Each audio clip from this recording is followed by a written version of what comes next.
My son came home pale as chalk. His backpack hung loose on one shoulder, his small fingers trembling around the zipper. "Daddy," he whispered, "teacher said I should never tell you this, but—" He reached inside and pulled something out. A ring. My wife's wedding ring, the one she said she'd lost a year ago on our anniversary trip. My throat locked. "Where did you get this?" He hesitated, then pointed upstairs. "Mommy's closet." The words hit me like a physical blow. I stood, legs numb, walked to the bedroom. Her perfume lingered in the air, floral, faint, deceitful. I opened the closet door, and there it was, a small metal box behind her dresses. Inside, photos, letters, and something wrapped in a police evidence bag. My hands shook. The smell of iron and decay hit me. I grabbed my phone and dialed 911. Because what I saw inside that bag wasn't just wrong, it was impossible. The police came within minutes. 2 officers, 1 detective. They examined the contents, exchanged looks I couldn't read. "Where's your wife right now?" the detective asked. "At work," I said.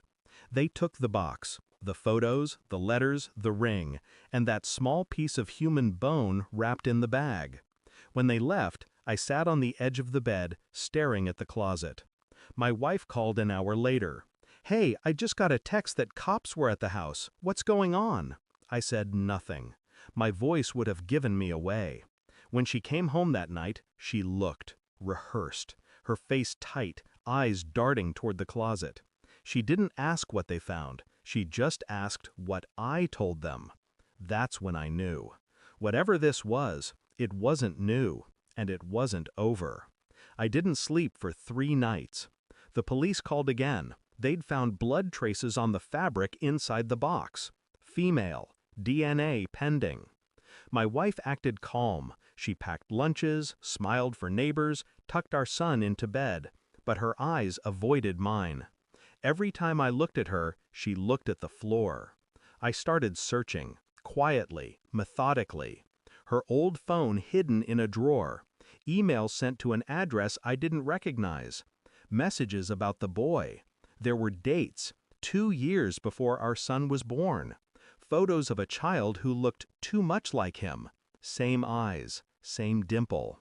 I felt my insides turn to ice. One message stood out. I buried what I had to. He'll never find out. I made sure.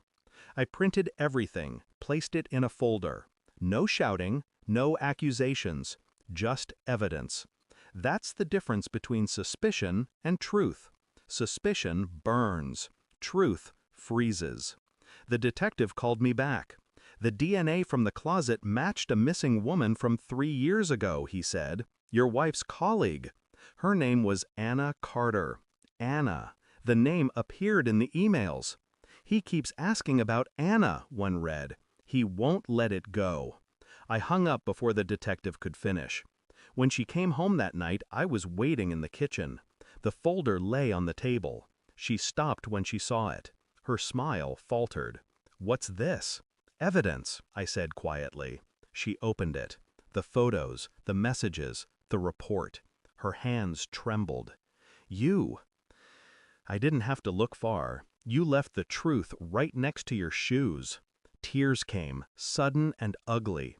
"It wasn't supposed to happen," she said. "She found out. About us. About him. Him. Not you. Not us." "Who is he?" I asked. She broke then, collapsed into the chair, sobbing. "My student. 17. I didn't mean for it to happen, but she, Anna, she threatened to expose me." My body went still. My voice didn't rise. "So you killed her?" "I didn't.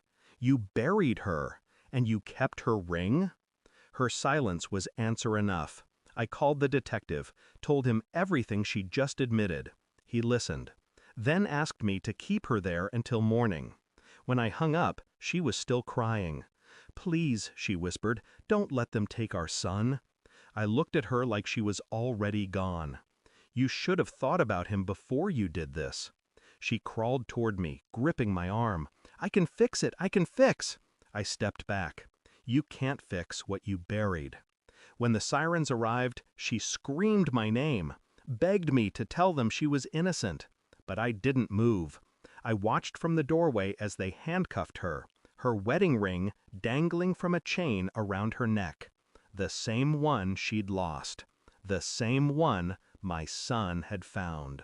The house is quieter now. No perfume, no lies, no more pretending. My son sleeps in my bed some nights, still afraid of her closet. I leave it empty, door wide open. The detective called last week, said she finally confessed in full. She'd buried Anna in the woods behind the school, said she did it for love. But love doesn't hide in closets. Love doesn't wear gloves when it touches you. I stood in front of that closet tonight, the silence almost comforting. And I realized something. You don't lose people when they die.